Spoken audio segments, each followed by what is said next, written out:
മംഗളൂരിൽ കാണാതായ വ്യവസായിയുടെ മൃതദേഹം കണ്ടെത്തി. കുളൂർ പുഴയിലെ തണ്ണീർബാവിയിൽ നിന്നാണ് മൃതദേഹം കണ്ടെത്തിയത്. മുംതാസ് അലിയെ ഭീഷണിപ്പെടുത്തിയ 6 പേർക്കെതിരെ പോലീസ് കേസെടുത്തു. വിവരങ്ങളുമായി ദിസ്ന സുരേഷ് ചേരുന്നു. ദിസ്ന, ഈ വ്യവസായിയുടെ മൃതദേഹം കണ്ടെത്തിയ സാഹചര്യം മാത്രമല്ല, ഇതിൽ പോലീസിന്റെ അന്വേഷണം എങ്ങനെ പുരോഗമിക്കുന്നു?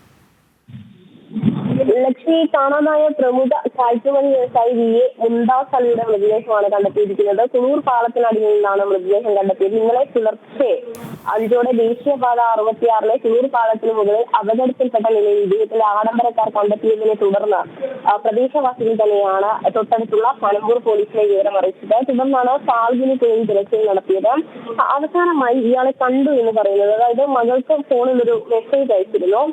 അതിൽ പ്രധാനമായും പറയുന്നത്, ഞാൻ ഇനി തിരിച്ചു വരില്ല എന്നൊരു മെസ്സേജ് ആണ് മകളുടെ ഫോണിലേക്ക് എത്തിയത് എന്നാണ് നമുക്ക് നിലവിൽ അറിയാൻ സാധിച്ചിരുന്നത്. തുടർന്ന് മകൾ ബാപ്പയെ കാണാനില്ല എന്നൊരു പരാതി നൽകുകയായിരുന്നു. അത്തരത്തിലുള്ള ഒരു തിരച്ചിൽ നടന്നിരുന്നു. പിന്നീട് ഇയാളുടെ കാർ അവിടെ പുഴയുടെ പാലത്തിനടിയിൽ കിടക്കുന്നത് കണ്ട് സംശയം തോന്നിയ നാട്ടുകാർ ഉടൻ തന്നെ പോലീസിനെ വിവരം അറിയിക്കുകയായിരുന്നു. പിന്നീട് ഫാൽഗുനി പുഴയിലാണ് ഇത്തരത്തിലൊരു തിരച്ചിൽ നടത്തിയത്.